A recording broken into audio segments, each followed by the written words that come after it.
Good afternoon, everyone. We are very honored and fortunate to have this really distinguished panel with us. On my right hand, obviously, we don't need a further introduction for Gary, for Mr. Wang, and also Mr. Xu. We just heard two really fascinating, stimulating 5 stars. So I would like to give each of you 2 minutes, see what is your comments, response for those very fascinating thoughts from history to the future. Gary, you start. Well, I thank our 2 fire starters. I agree completely with what they've said. You know, global trade is important. We've all won by trading with each other and playing to our natural strengths. And if we're going to be in a trade war, and I'm not exactly sure we are in a trade war, I'd say we may be having a little skirmish, not a war. There will be no winners. There will only be losers in that situation. And ultimately, we have to just understand that to coexist and grow the globe and create job opportunities and wealth creation opportunities for everyone and make sure that we bring the lower class up, we have to trade with each other. We have to share goods and services. One thing that we don't talk a lot about when we're talking about this whole trade situation, we tend to talk about goods, and we tend to talk about balance of trade and goods. We don't talk about it in jobs and how many jobs have been exported around the world. That's a huge phenomena that, you know, real-time connectivity and real-time communications have created. And we were given a 30-year perspective, and that's really an interesting perspective because in the last 30 years, you're able to have employees anywhere in the world connected to each other. So you take a city like Bangalore, which is back office to many of the largest companies in the world today, millions of jobs created there because they can be connected. That's another form of trade that goes under the radar screen, but it really helps develop a country, India, but it also helps companies around the world grow by getting resources in other parts of the world. So I'm in complete agreement with our 2 panelists on trade, the necessity of trade, the necessity to work it out, the necessity for countries to treat each other fairly, and for all countries to open up to each other. That's good, yeah. Mr. Wang, please. Yeah, thank you, Min. I think that we are really facing a very dangerous crossroad now. The world is really at the crossroad, and we see the populism, protectionism is really rampant. And so what I think will lead that actually is that, of course, the trade has been really had a free ride for the last 75 years since Second World War, and that produced many times of wealth, prosperity, and flat world. However, that has now, we are coming at the crossroad is that deglobalization is really taking hold now. What I think that one of the problems was that, the global governance is falling behind global practice. Because the infrastructure, I mean, U.S. has set up in the Second World War is not enough to cope with the existing challenges and difficulties.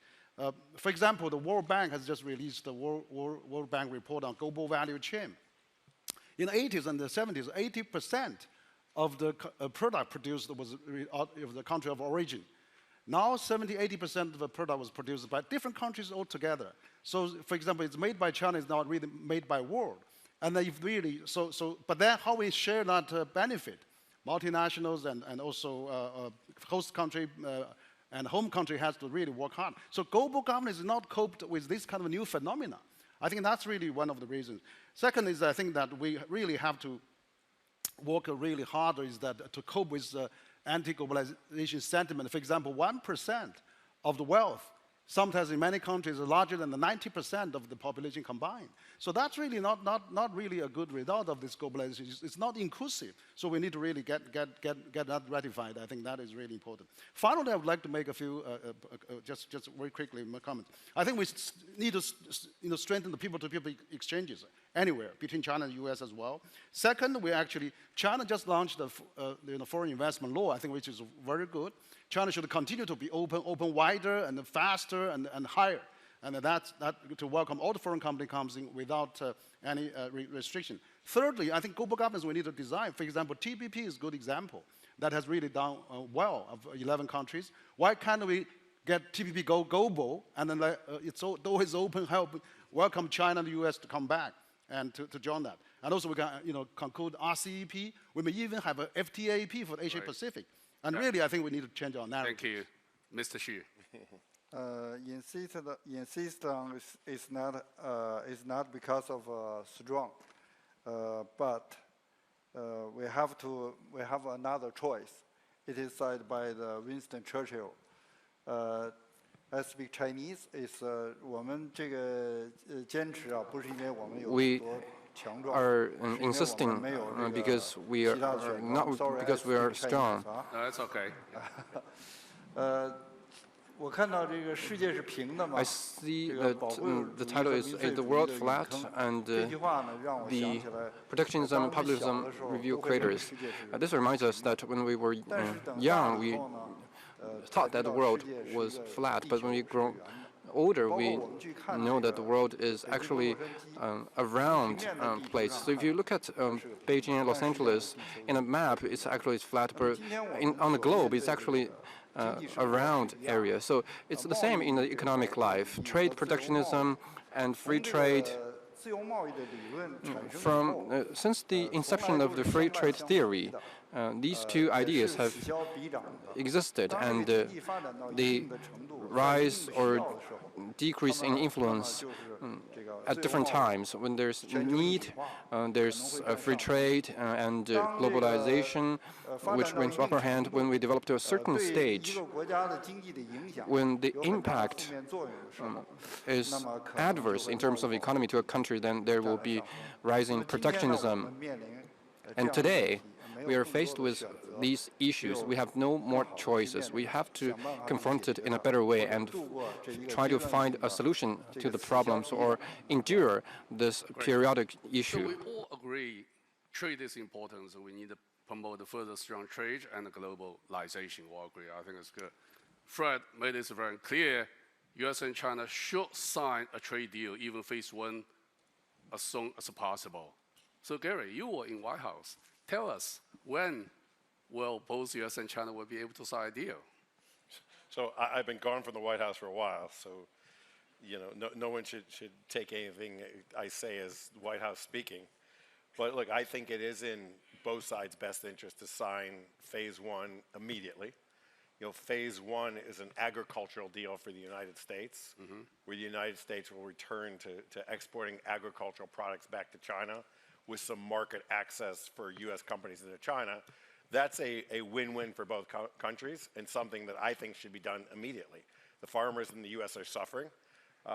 China needs to buy the agricultural products. They'll buy it from somebody. Right. It's not like China's buying something they don't need. So the US might as well be the supplier of choice, and getting access for US companies into China is something that US companies have been trying to do now for 20 plus years. Yeah, So to me, this is an easy thing to get done. Yeah, it's easy thing to be done, but we still take years. We cannot reach agreements. Why is that? Why both sides cannot sit down and sign a deal? Well, as I think everyone's acutely aware, that we didn't break, or they didn't break, the trade agreement into phases till recently. I think they were trying to negotiate an all-encompassing trade deal, including agriculture as well as intellectual property. I think the problems really stem out of the intellectual property part of the discussion, where the Americans feel that there has been substantial forced technology transfer, substantial copyright infringement, that's happened in China. You can't put that back. You can't make that disappear, but the US would like protection going forward, which is a lot of what we've been talking about here. We've been talking about the new technology revolution, the new technology Iron Curtain. I think everyone understands that having a level playing field in the world of technology is in everyone's best interest, but the US cannot be the creator of intellectual property. That's what we create and need to sell to the world. China can create goods and sell them to the rest of the world. We'll pay for the goods as long as China pays for the intellectual property. No, IP protection is an important issue, and in China, President Xi announced a big open policy in the Boao last year, and also emphasized the protection for the IP issues. So, Mr. Wang, How do you see the progress in China in these areas, and what China can do more? You're right, absolutely. I think the President Xi has emphasized not only abroad, but also recently at the China Import-Expo in Shanghai. I think there's a lot of progress been really taking place that is largely undetected probably by global media. Is that, for example, China Premier League actually announced in Davos this year that all the foreign investment will be open a year ahead of the year of the schedule. And now you have 100% ownership now in China. We have a lot of stories now. Tesla has a 100%, BMW increased to 75% ownership. There's many stories happening, Standard & Poor's coming to China. So we're expecting a flood of actually foreign investment and the foreign financial sector to come in. And then furthermore, I think also that has been unnoticed in the Western media is China has just this year in March passed the new foreign investment law. And in that law, it stipulates that there's no, should not be allowed forced technology transfer, should not be allowed IPR violation. If violated, it will be severely punished, no matter who, government official included. Thirdly, is also all foreign companies should be treated equal. And then they recently, last month, the implementation detail of this law has been circulating among the multinational AmCham European chambers, and by January 1st, this will be coming into play. So this is really exactly addressing the structural concerns that our American friends have. So I think we have a lot of things that done already. A lot of progresses. So, Mr. Xi, does trade fraction impact on your business? You do a lot of international business trades, cross-border transactions. Sure. Yes, indeed.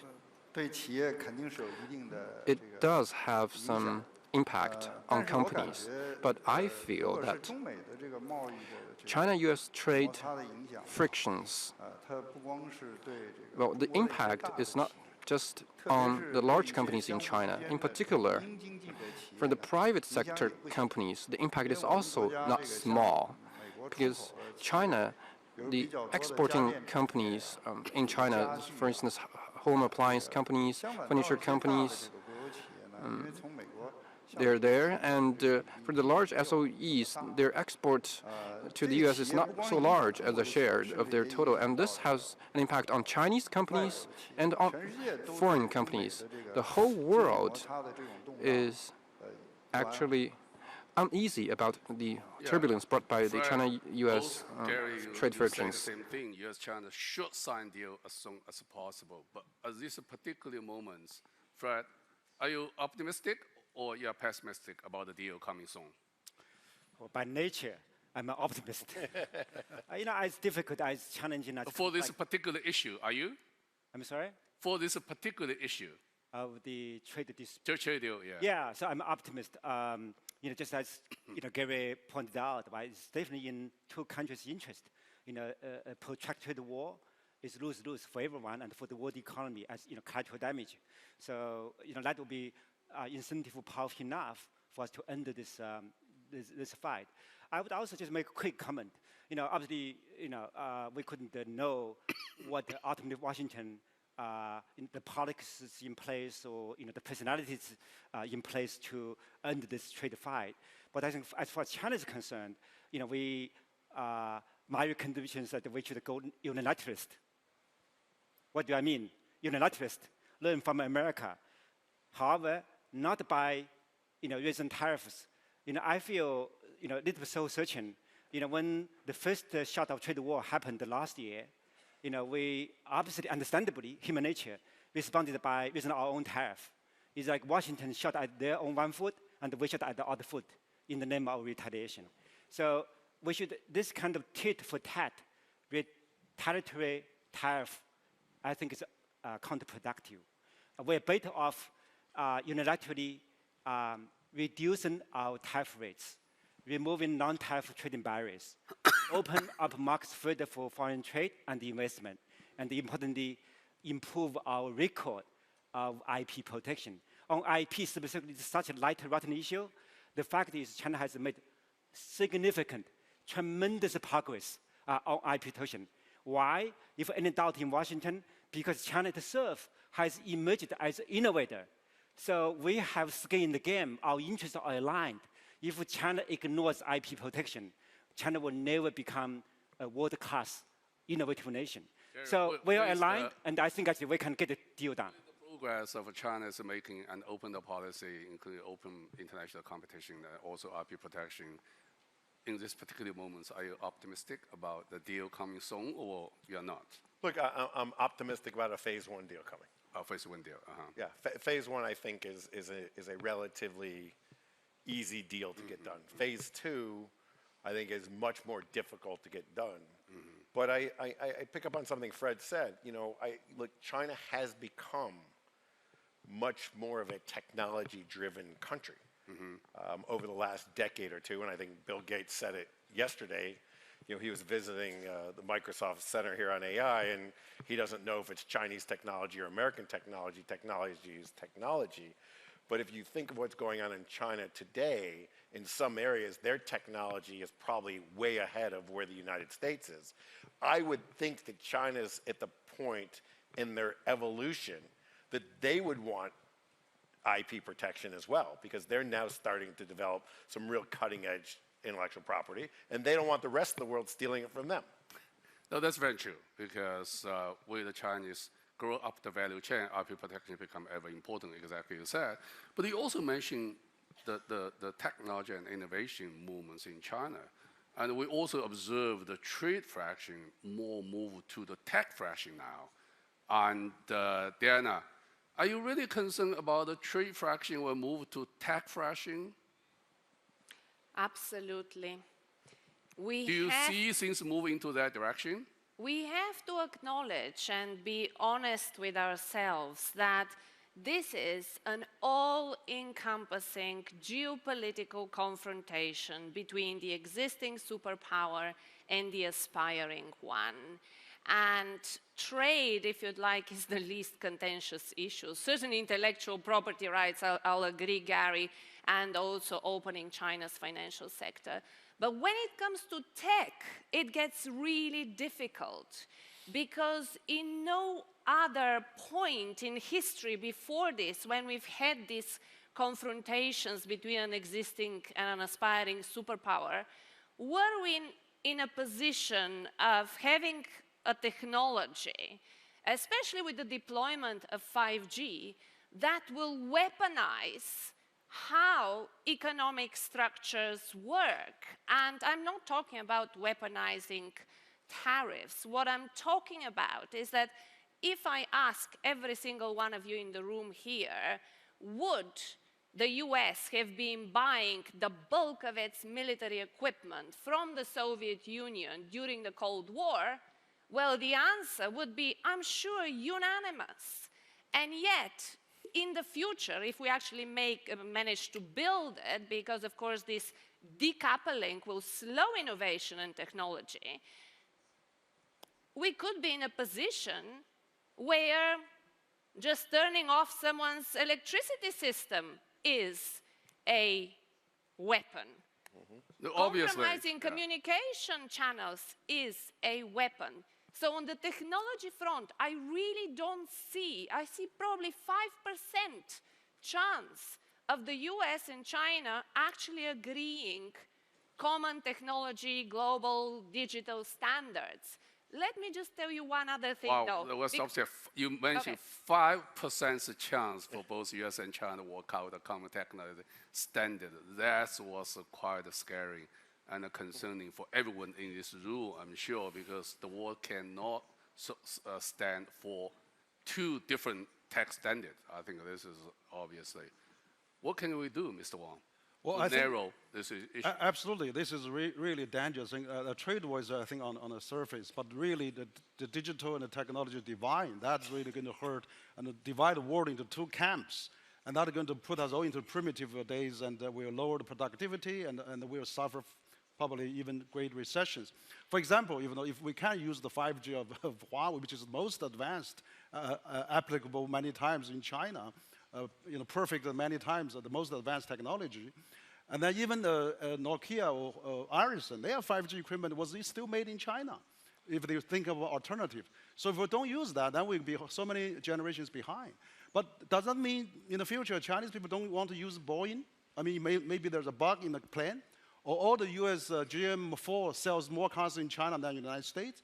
Chinese people refuse to ride on the US-made cars. So this is ridiculous if we think about it, if we really widen that into this kind of narrative or mentality. Then we're really in a tech war, and then there will be cyber war, there will be a currency war, talent war, and then the world will be finished, and then we may not have a military war, but we'll have many times over by those kind of different type of wars. We don't want to get all those wars, that's very true.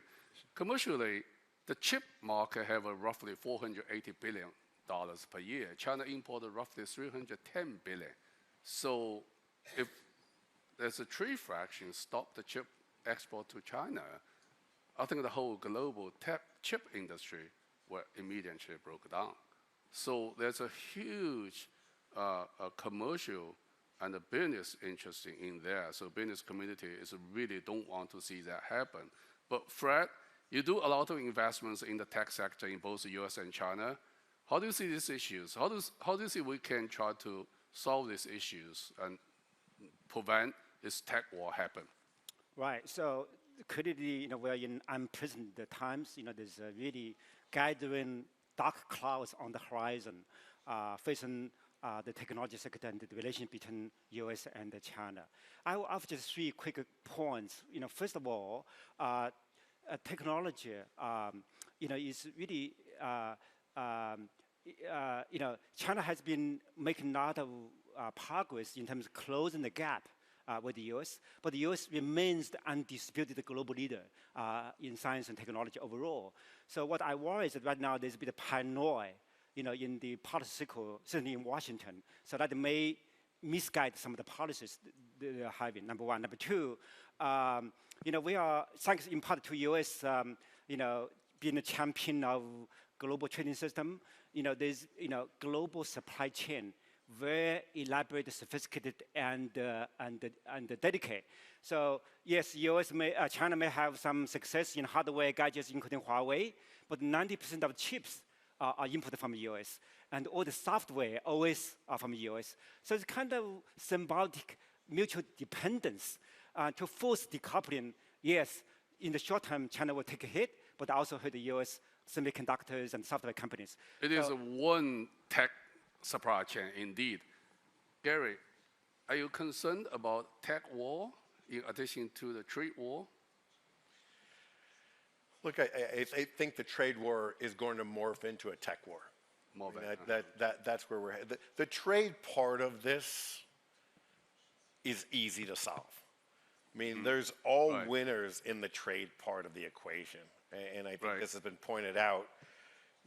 We all win from economies of scale and playing to our natural strength. Certain countries are better at manufacturing certain goods or services than other countries, and they should export to those other countries. That's a win-win-win. No one's going to argue that. So we've seen basically 30 years of that. We've seen what it's done to poverty levels. We've seen what it's done to electrification in the world. That part of the equation is relatively easy to see. When it comes down to the technology side of the equation, this is going to be where all of the difficult decisions are made, because it's not going to be China versus the US, because things are going to be developed in the blockchain. The blockchain is going to create things. The cloud is going to create things. Where does the blockchain exist? Where does the cloud exist? It doesn't exist in China. It doesn't exist in the United States. And that's when this is going to get very difficult as sovereign nations try and protect sort of their technology or their cyber world. That's when it gets really difficult. The goods and services, this is easy stuff to fix. But also that provide opportunity for both sides and for the whole world to work together, to figure out the new tech architecture for the whole world and governance structure as well. Yeah, it has been said many times in this room, the world will be much stronger if we work together on one single platform. If we work on divided platforms, someone's going to fail miserably. Right. This is a much more serious issue. Diana gave the most miserable forecast, but I'll come back to that issue. Now, Mr. Wang, you mentioned the supply chain. Yeah. What happened is, I mean, if you're looking for last year, FDI dropped dramatically from roughly 2017, $1.46 trillion to $1.2 trillion, 20% drop. This year so far, up to today, another 9% FDI drops. So that means the trade fraction brings a huge uncertainty and sort of a slow down investment, slow down the supply chain. Do you see the supply chain will change, or do you see the supply chain will continue with the globalization? As I also mentioned yesterday, we probably see a deglobalization from the global, working together to the regionalism. So we may see the globalization maybe breaking into several parts. We have a NAFTA, we have a US MSC, and then we have ASEAN, China, Southeast Asia, India, and Asia is emerging within itself. China is the largest trading partner with all its neighboring countries. And then we see EU probably getting together. So we may go back to the romance of three kingdoms. And then we have to really compete on a continental basis. And that is where I think China still has some advantage, because China has the largest homogeneous market, 1.4 billion people, 400 to 500 million middle class market.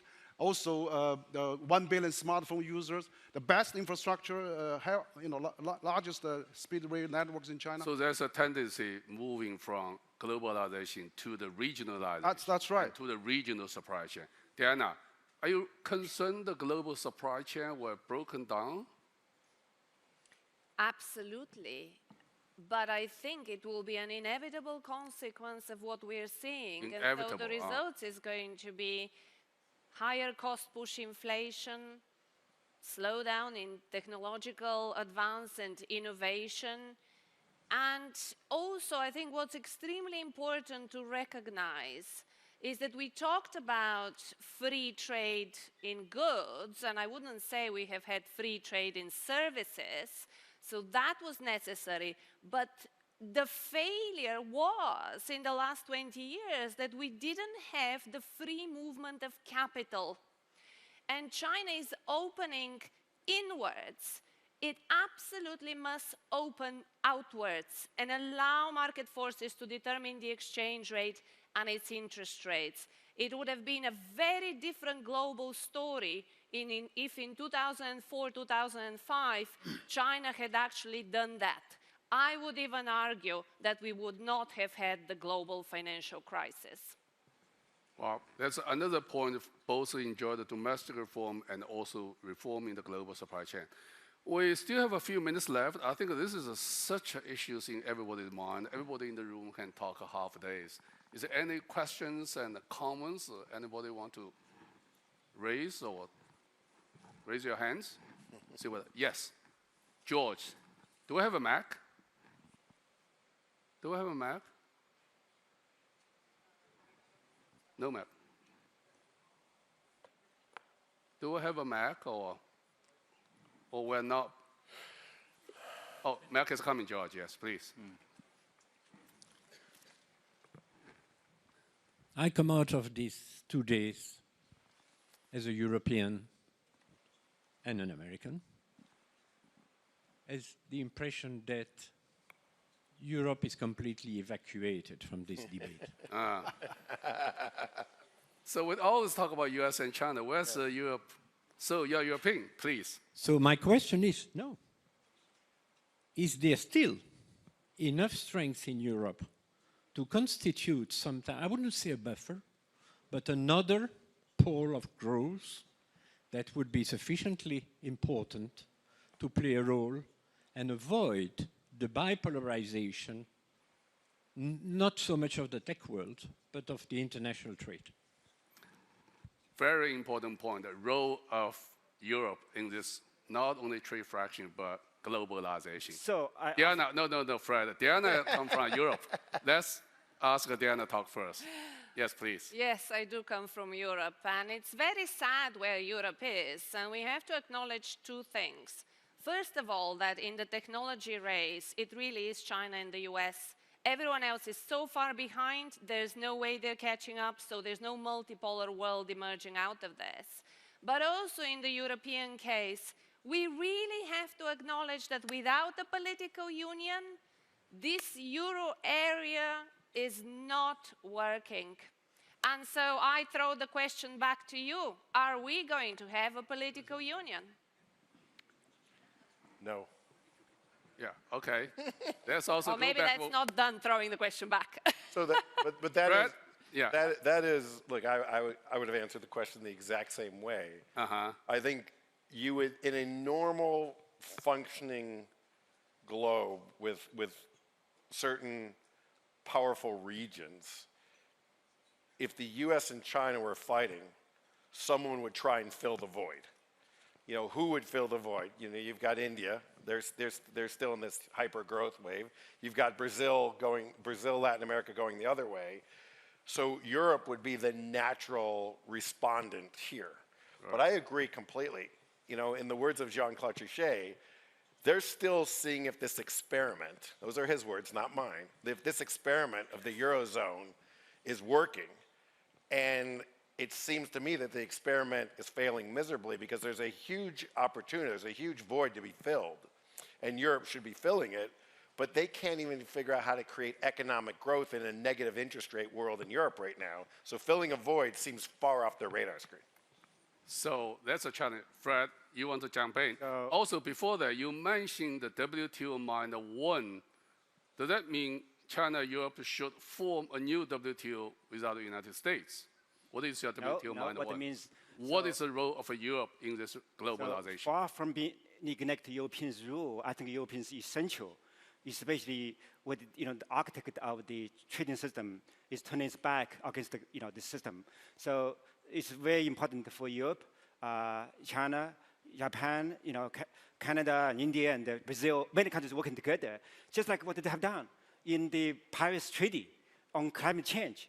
So I mentioned I didn't neglect Europe. I said solidarity matters. Europe has a very big role to play. By the way, as Asian, I'm not as pessimistic as you, European, about Europe. I think Europe has a big role to play. In terms of WTO, the stake is very high. European Union may be a big market, but the demographics and the political arrangement, as Gary mentioned, the monetary. So Europe needs China, Asia, and the WTO multilateral system to work, to function. Once again, whether Europe and China can jointly build the WTO -1, as you mentioned in your opening remark. No, the way it's not to include the US. It's very much like TPP. If at this particular moment, Washington chooses to opt out, let it be. So the rest of the 11 countries still have TPP. So WTO is not about excluding the architect, which is the United States. But at this particular moment, China, Europe, the rest of the world should unite to reform, strengthen WTO. I'm sure Washington will change his mind to come back. Fantastic point. Yes, please, gentlemen. Zhu Min, I'm from Australia, so I feel a long way away from this. Okay, another continent. But my comment, and I echo Henry Kissinger here, who twice at this conference has called for a different language for these discussions. I've heard so many analogies to war, to skirmishes, to the foothills of the next Cold War, to the trade Iron Curtain or the Silicon Curtain. And I do really think that it behoves the leaders of the world to find a better and more respectful dialogue and to avoid the battle cries that we're hearing so much of at the moment. Yeah, Australia, most beautiful and peaceful countries want to have a peaceful solution. Don't even mention the concept of the war. That's a fantastic idea. Any other comments or questions or in the room? People want to raise your hands. The last one. Oh, we have a lady here. Fantastic. Yes, please. Thank you. You talked about globalism moving into regionalism. And I think I agree that there are certain issues that can be dealt better by regionalism. For instance, cross-border movement of contaminated air. I know Europe has a treaty, regional treaty on this. Also, maybe fishing in certain sea area, and there are institutions to take care of that. But there are issues that can be dealt much better, as we all know, by globalism rather than regionalism. Climate change is one, and I think trade is another. You have talked about moving into regionalism as though that is easy. But for most Asian countries, the US, China is a big trader, But the US is, for most Asian countries, the second largest trader. And for some countries, they trade equally, just about equally between China and the US, with China and US. So you cannot, on trade, on the economic sphere, you cannot just move into regionalism. It is an economic imperative that both Eurasia and the US, the Pacific is the bridge, and the two continents have to be together. So I just would like to get your view on this. So we need both regionalism and also globalism work together. I think that's also important. Now, we don't have the time left, but I would like to take roughly 5 minutes, give everyone 1 minute to looking forward in 2020 in terms of trade, in terms of globalization. Do you think we'll have a better year 2020? Things can move forward? You think we'll have more challenge way ahead of us? We start with Mr. Xu. I cannot predict 2020, but I think there's something that 2020 in this year we have to do. We have talked a lot about challenges and issues, but what is important is how to prevent these issues and problems from happening. For example, technical war and trade war. For us, businesses and think tanks, we need to find a way to support government's policies to avoid so-called trade wars that we do not want to see. Wang Xiansheng. We definitely want to go for global. I mean, it's just at the current stage, if we really have to break into the Cold War, then maybe regionalism is the first step to rebuild the globalism. For example, TPP, RCEP, and all those things is really good. I think then, if that is get accepted among the countries, we can enlarge that. We can have FTAP, for example. So I think that, let's also not to forget we have G20. We have Australia, Japan, every country is inside. And also we have G7. I mean, can we have a G8, including China, and also G9, G10? So I think we need to really think about that. We have many common challenges. Now we are exploring the outer space. So absolutely, we have to work together. And then we are in the same boat of this planet, and we have to really survive Fred? each other. 2020? What? You're asking 2020? Yeah. The twin negative force of protectionism, populism has taken the world economy to such a rock bottom. So look next year, I can only feel optimistic, since it cannot get much worse. And only there's upward to look for. Beautiful. Diana. For full disclosure, I am a glass half full person. And if I was a policymaker, I will be using a different language. But as a forecaster, I see 2020 and 2021 as really dangerous years. We have two different voices from podium. But so, Gary, you're the right person to conclude. What is your 2020? I'm going to try and tie a bunch of concepts together here over the last couple of days. Trade really revolves around 4 main concepts. Education, which is basically creativity and innovation. Capital, availability of capital and cost of capital. Labor, availability of labor and cost of labor. And climate. Those are the 4 factors that really drive. If you've got a competitive advantage in one of those areas, you can out-trade someone. If you've got a competitive advantage in multiple of those areas, you can really out-trade somebody. If you tell me those areas are going to change, I'll tell you how optimistic or pessimistic I'm going to be. The one I see that there's probably the greatest agreement on, but the hardest to fix is climate. Okay.